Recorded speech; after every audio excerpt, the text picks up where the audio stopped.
Sana yila ti tenga kokolo la ne banyo kokolo yisida bangeti san ya ne police national la pama seka ya hunda yibe bala ne kibakitiba na wini tumbu totore bamsan kele nandi ke singir fa san ya ne ronda yumda senti soto noa na yila song ni mbuida na tuli ngesa metre na lor pore ade ya za mandara woto la kiba mezira siya bangeti gendarmerie national kele na wili game ya nepsen tum du loto em tum de yolanda patar sore tum kanga la bamram barunda lam loto ye parame et na watu pama ven adem sabisi bangti san ya ne nazino babra woto noa e bangti pompala wa woto ne na yila songe to ngangal koma ti sur la lingsinda bebe ne pinda raya sur san da kelen same ti zulu isra bebe sana dikir san ya ne sura woto ne sabisi para pani windiga la ne wongo ilbayi television zugu bil runda e pam data ba ya arba ya tulo kiuga ra sampila yopu la woto ne bilir ke sani ton ki baya point la na denga kenga san ya ni wordor la poso zugun tilik ngese ti ya zaman dara bala bangeti sani misli nga singeta so ya malakala woto na kele na tizinda me bamne sa ya ni region a taw dam woto ne tubna tulik ngese ti sani pompala tumda same mo sa sor ko me tup twenken sura zugu itu pa ven ma passe ti tumna tara elize kabizinda bene nepi nkanga wangara minsi ninga sengeta so tugu biel konta sore tinimbu da tensing pon sore zukutungu kulbe nkangara bebene tatumda senda pasawa ya zulwera en konimbuida la sensing mosa arsur pakayom ti amya meti haya ni pon nazino hawari posora bigana sora waitu koloda pon nazino yama yoda me ya rabe bala poninga handa beka wa idapa me na luira ninga henda mi bumu ninga ya meta pangara pale twetum na henda le mi ya meti ara lebga senka ya siti tum na pa ina na alebon kosa meme la bumu ninga ya suno ron yida ya meti runa wa asame ozema na sadam humbo na sorti test de charge datu wilgameti obkimiti camion bed roa zugu mpidni tedo na ile njese bum twemeti po mimbi bum twemeta kore la bhamana test rama obmikame ti a pon tarpanga ti pour de transporteur dama ti sa sida pongab mengab yokab mengab marab yinga ti tumna tonsa leben pour da nimbuy de fa mbe po bihin tigin yid po province fa commune de ma fa mbe po ko nga poron ti obiya mara yoda me lamtiram tiruna net fa me ya vinra sani madame le gouverneur neptum non tase adab sun noma me tumda san sawoto bala sokanga zugule zulwera en konebla ni zabasen dikir sora yitu orgon taranda warpo si anating so palampas nu swaba ya gouverneur hantar sunoro pida sunu ya yam tora wotone bala tumda seme ya city kausa me la ya nere ya soma tokosa tonna ya toto ilenti sani ti koma zompo kanga kuma to zompo kanga ren bum kana leben kellen ya lesemengai ligla ninga senken tumna pour yika sefo milliare yemre la million ko bosni ayi gofnera mwenda poka na ilenti so kanga ton mane ade idna kelen paso ezutu woto ne la massa idna kenga kupel bobara ti tubange ti sa ya ni Afrique Windixen lutin temsa sulka singni am sambonti yomo kelen zen kakoise wiliga mehti bam na mura woto ne song ti sa ni so ezuta ken ba ka pa man tun sor woto ne ade ya tum nori san kelen na song woto top ton bang sa ni lo emberbeda woto ne sen ton ton ziba a kilogram san tat neng ninga bala rime tudo soya san ganani la loi wenge bilia woto to kelen na dikro kanga na konsaini ton tenga woto ne winiga mehti ya sina ila songe ti soya zaba yinere la sirda ti ziba ndikira beton rontu soya ning singana kenga to pa mema passe ti sa ya ni sin de bene wakil nzi kada ko isi las nyir fa ya suno ko isi ya nibla nimbe sin kelen ya ton ba woto ne sul ka sanga yema tor saba isufu maiga yibe ga ton fama na kasete ti yimoa pama tumtero nkene surcharge contrôle go on konton tengaramba manon ko Burkina Faso na iteb kelen ya tumda ti ziba sakaban lord nora pama contrôle de kolowego donc yam c'est ntelame Burkina Faso ka transporter d'amba depuis règlement 14 en 2005 wa tonta 2008 tonde lika sarto et ton nan sakantou règlement 14 il y a contrôle des charges à l'ESI ici au bon de charge quoi donc là tout le monde on les car ko so winigi ti tum da sen tingo to to men anda ta geso ne lam pam telo donc ton tengale ma wo ton ko sa ba yikin so ton ne yimawa ton ting ne tum da bilfu o bilfu da sing wa 40% wata 20% rundante her 15% donc la ndata le kilen tengam tne ba bangi depuis transporteur de pas mobile la tuma ayo ya sura na sura c'est un cabe mobile tuma cabe mobile tum c'est un cabe tenga tawr cabe donc reinga en potant transporteur d'amba bout fa gil fa fasi ne fa rika tum tero la zansoma c'est un pam songre c'est na pour de ambassadeur tawre de fa na taba nugo song zansora et ton minga tuma yinga ne Burkina Faso tenga ne mbuidinga gendarmerie syndican ko bendo sakataw dampa maseka ya zaman dara ne kiba kitba ba mulga meti san ya ne tenga pour sin yirfa ya noloti sembe nyoko 2 il bank ti ya lorto yis na mana ta woto ne santum tum ti yolon patu so ya la bampa mana pa woto ne mudigam ti nebla nimba sin yib sababu ti tum da kelen tili woto ne la tum no barunda runda kelen na be sayni sari wenge ti sokso buto to mbebe Zulu se 5 kelen kende bam sandik tum dana kendeninga ade ya tito to nem sandari kan conseil ni lorto yis go ne la han so to ne na ila song to tip ne bazaram ti bamba gura kelen bebe ne ti ya ne basanda de ikenga to pa men man passé ti itum na tasa sindin bene kelen nan ti kabam gom to ka auto on pena sa ni gendarmerie simbe be no tor soba ti bam na convenement titning yam hande ton poron ton ya team gouvernement syndic mesure yetebna son population nemboida te nu patatam pour damba paman tibs bizalam yam te mesure kanga concerne de parvenu tar posa sans king l'autorité maternité tibs ga ya zalam gouvernement wan dik na charge nda titatub tibir jalo kombi me hen dogom patayum alan to tayo manu tibir la jalo donc ya lo toyem ne tarab chit bam shumba tip ne mbuida ala abyan hada en ko hodne neba ne me bette ngap ko mbatiam me minte bam metum dia irat jalma balo ya rat jalm damba lab ko hodne donc ya neban kengan to kon pak bam me l'autorité privé pa gouvernement l'autorité bam me to pak sab l'autorité ya bam shoko neba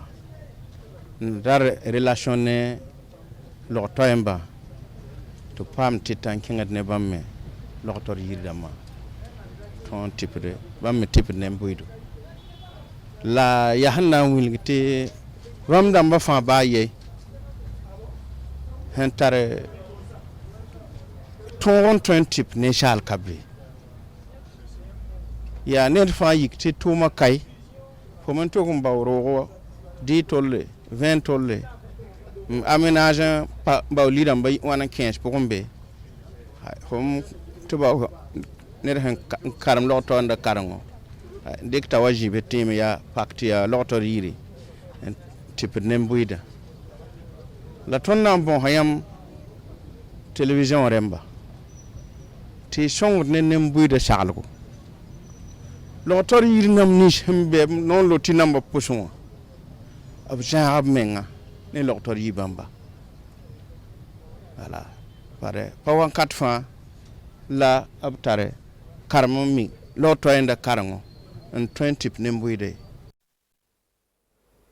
ade ya sina ilan killen songo kolotenga la goni mbuida yoya la saini police national la killana likna kena munga meti saini yumda santi uso tono wana pazana zinga la kyuga taba bamzo en tulon tuma ya lenti bamna seki bakiti ba saini yibo qabala nan munga bam san tuma teka la kota metine fami margo sugu tisan ya neni wensa san killen wero tono wa ya ne mesan killen ton son pagunsi en killen nan nudukun kebo to ne to pambe man passé ti tum nota sindin benekel nam pina kata soba ti bam na zira kuisi wala keso ko ramwa tun yelam bati gunsi nda tik ligida ka teke parce que o na to tum na ni wisa yakra wonne da ta litore ma ga men nge zigu est ce que ligbe pa ngre na ti tande ko bisi di ko watawa dan devant ti tabi pa ligida ka teka donc ne na ya ben so ne o posera mbang ligida kiere ligida watoto fa donc ni zuguwa to yala ayalum bolo ni wenza tinta bi bib tabo to wa o pa wa wakat kan ma hawa la ban gite miti ligi ben dere ni o pa git zone yarwo ya ligi be ni ba tun yela me e bugura wo so to na pa ban de ka no ya nip son pa mo bugura do tunisia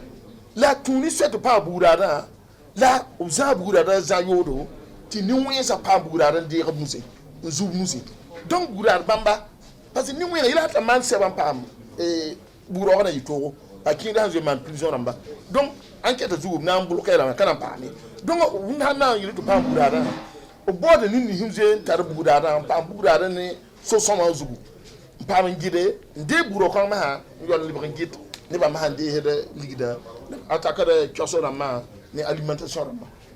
donc ça la ton tare ya ni ba tar burada pam tu so so pa ramba bibke le zan burada ni sol hor budu buraka wuren te honna tar wuli dum tar bura fa tar wuli to git fo kat bi bling fo ndere se fo roda france ame donc ton na bon ne ba wutum e pa chose na mo ne bu ni ligid katta ka bingiri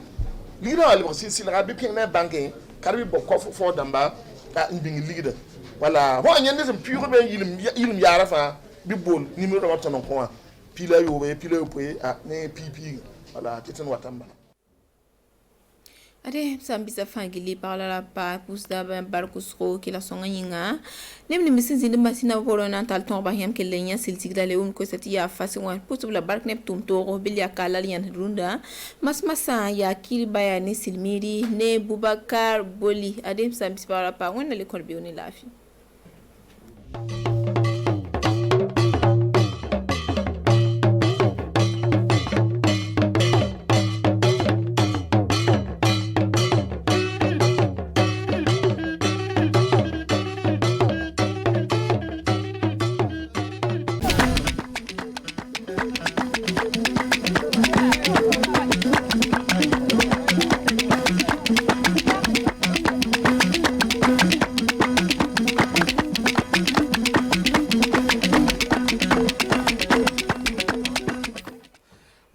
sanne kanko simo compawre mo MPP Zéphine Diabré mo CDP o mo IPC ndelle kebon fawnde be dido ino tawa do lawol politique gotol hande kambe be miijano hala dum e ino latono ndelle sakirabe kebon famde cuudu lokotoroji tawadi le communeaji di rafindenago woni ndelle kebon famde di cuudu lokotoroji projet warani dum ka o projet ino fuddira gede région lettugari meden dewgo gurma tonne ndelle sakirabe ino tabba kibaruji moda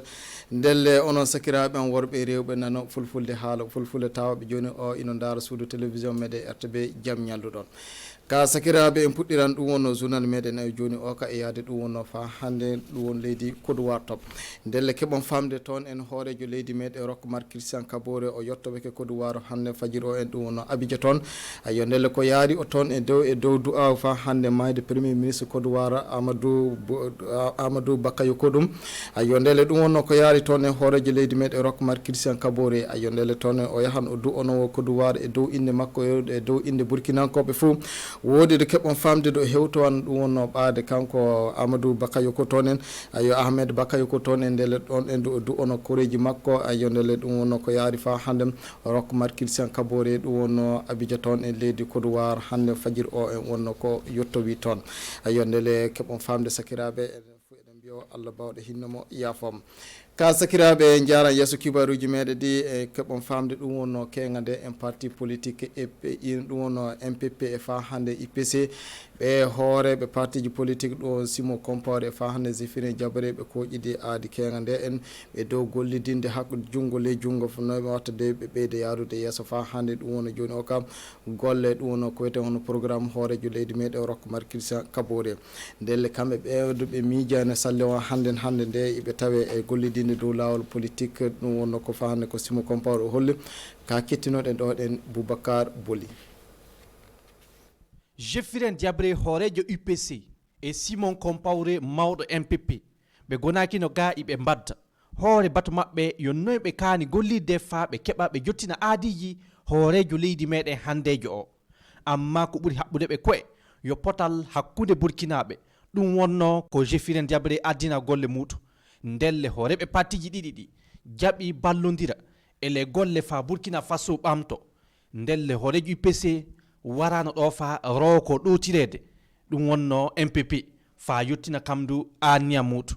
hakkunde UPC e MPP jango yo baali ɗiɗi e dabre wotere woodi ko saabi gollidal maɓɓe hannden yo hollude ke hakkunde maɓɓe na moƴƴi woodi yo gollude fa nafa majjum hewta burkinaɓe fuu ni wonno ko kamɓe ɗiɗo ɓe fuu ɓe jottini ele konngol maɓɓe.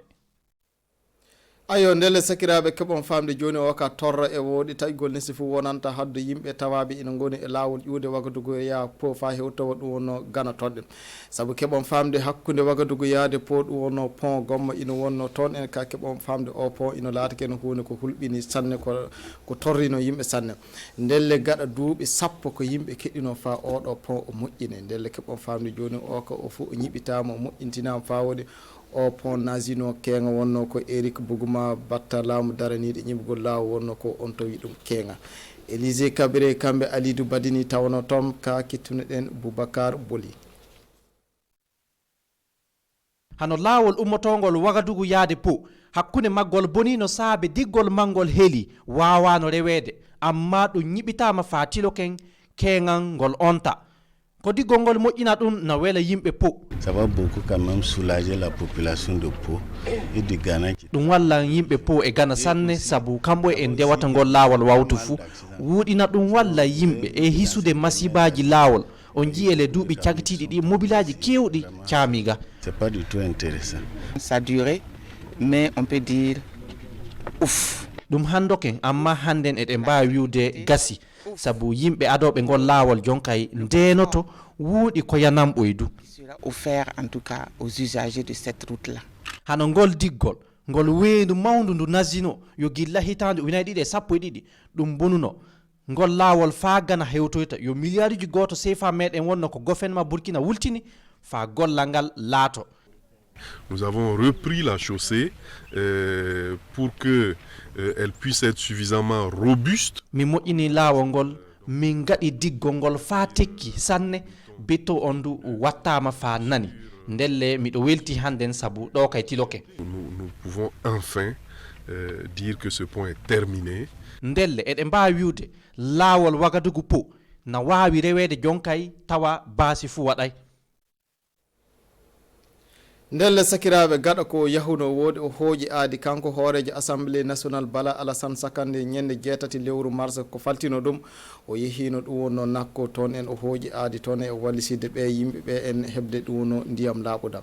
ndelle gaɗa makko keɓon famde o batta laamu daraniɗo fa hande hokkude yimɓe ɗum wonno ndiyam laaɓudam Ousmane Nakro kanko wonno ko soƴƴi yehi toon e kanko dow holli ɓen e fa hannden kibaru keso mo gouvernement hooji aadi e walliside ɗum e fa hannde heɓde ɗum wonno pompi ayo ndelle keɓon famde joni o ka yimɓe nakkoɓe ɓe keeɓi ko watta hono pompi joyi ndelle eɗen mbawi wiide nduɗo lewru ino laati lewru fa hannden barkindu sanne barkinandu yimɓe ɗum wonno fa hannde nakko toon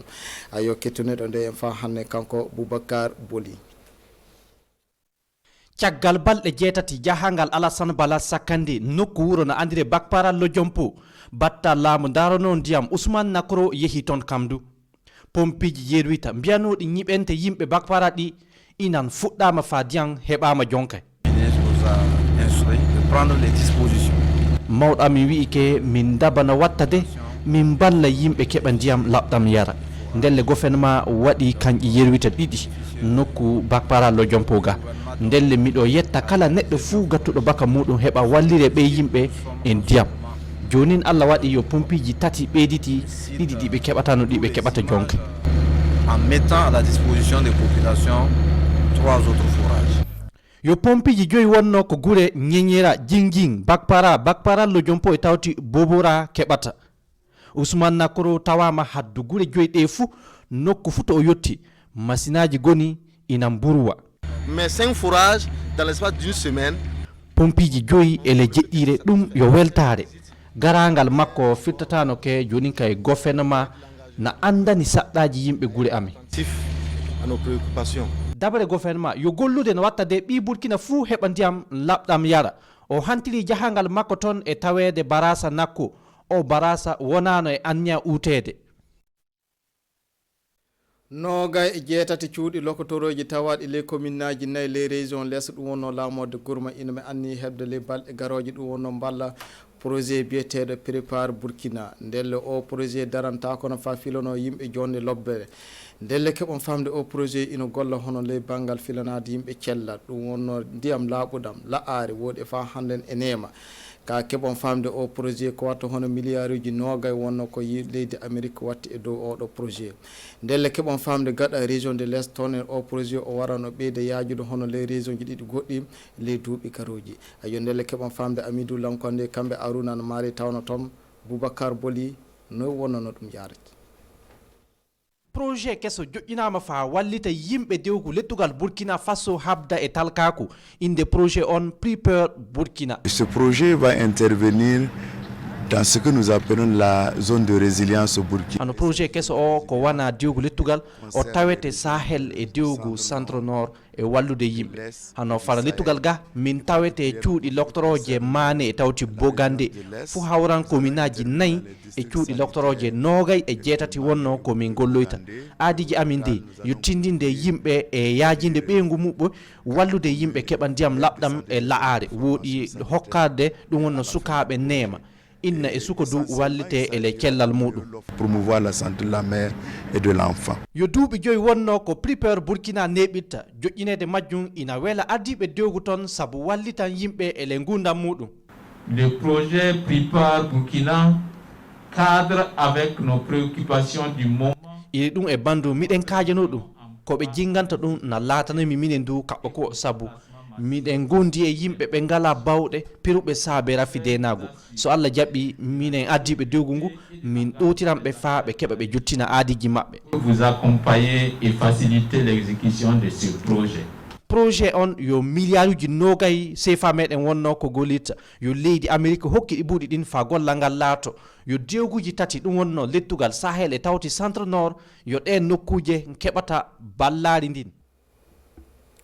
ayo woɗi sanne ndelle Allah yaaru yeeso oɗo projet ndelle sakiraɓe Boubacar Bodi golle maɗa o woɗi sanne fofo moɗon ndelle onon suudu baba ɗo wonnoto kibaruji meɗe ɗi kadi hannde ɗon soni Allah jaɓi fu jango ndendu wakkati sallifanaji ɗum wonno e fa hannde fajiriji nden fo min garam ka soni Allah jaɓi fu hannde kikiɗe ɗum wonno kanko Oumou Diallo o waran hollo on fa hannde hawrine batta en laamu ko woni hannde ɗum fofo moɗon kirten e jaam.